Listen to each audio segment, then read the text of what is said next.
रात का वह पल जब अंधकार और प्रकाश का मिलन होता है, जब संसार की हर ध्वनि मौन में विलीन हो जाती है, उसे ही ऋषि मुनियों ने ब्रह्म मुहूर्त कहा है।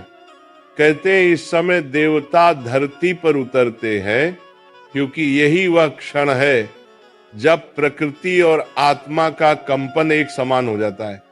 जब पूरी सृष्टि निद्रा में होती है, तब मनुष्य का मन भी अपने सबसे शुद्ध रूप में होता है।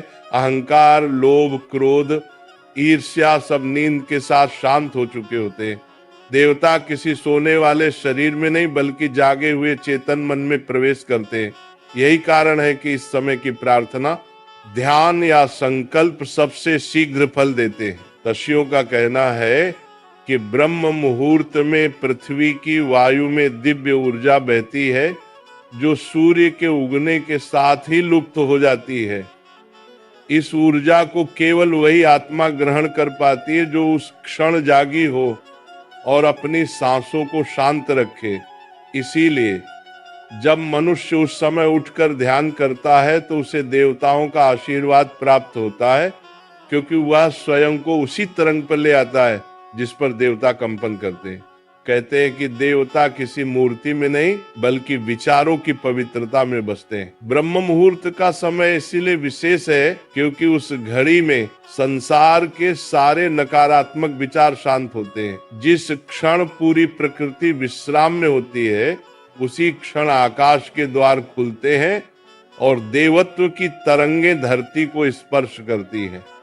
कई ग्रंथों में वर्णन आता है कि यह वह काल है जब इंद्र, वरुण, अग्नि, सूर्य और चंद्र सभी अपनी ऊर्जा का अंश पृथ्वी पर भेजते हैं, ताकि नए दिन का आरंभ केवल भौतिक नहीं बल्कि आध्यात्मिक रूप से भी हो। इसीलिए कहा गया है कि जो व्यक्ति ब्रह्म मुहूर्त में उठता है, उसका दिन स्वयं ब्रह्मा लिखते हैं। देवता इस समय पृथ्वी पर उतरते हैं क्योंकि उन्हें उस निर्मल वातावरण में मानवता की पुकार सुनाई देती है, जो दिन के शोर में खो जाती है। इस समय अगर कोई मनुष्य ईमानदारी से कोई संकल्प करे तो वह देवताओं तक सीधा पहुंचता है, बिना किसी अवरोध के। ब्रह्म मुहूर्त में उतरना देवताओं का आगमन नहीं, बल्कि अनुग्रह होता है। ये वह क्षण है जब ईश्वर स्वयं मनुष्य की चेतना को स्पर्श करता है और कहता है, मैं तेरे भीतर ही हूँ। परंतु आज का मानव इस समय सोता है, इसीलिए उसे वह अनुभूति नहीं मिलती जो हमारे पूर्वजों को होती थी।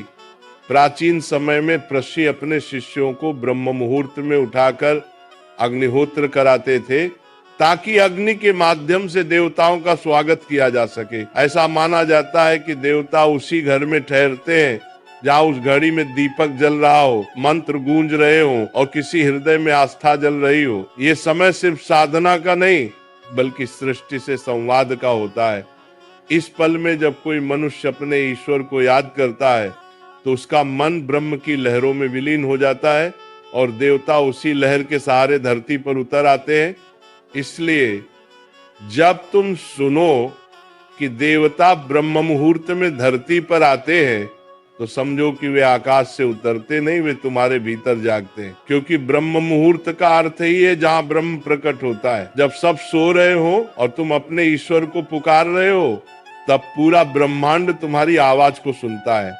देवता इसलिए आते हैं ताकि तुम्हारी आत्मा को उसके असली स्वरूप का एहसास करा सके। इसीलिए कहा गया है, जो मनुष्य ब्रह्म मुहूर्त में उठकर ईश्वर का नाम लेता है, उसे दिन भर ईश्वरीय शक्ति साथ देती है। देवता उस घड़ी में किसी से मिलने नहीं आते, वे सिर्फ ये देखने आते हैं कि आज भी धरती पर कोई आत्मा ऐसी है जो उन्हें याद करती है या नहीं। और जो उन्हें याद करता है, दाता उसी के जीवन में चमत्कार घटते हैं।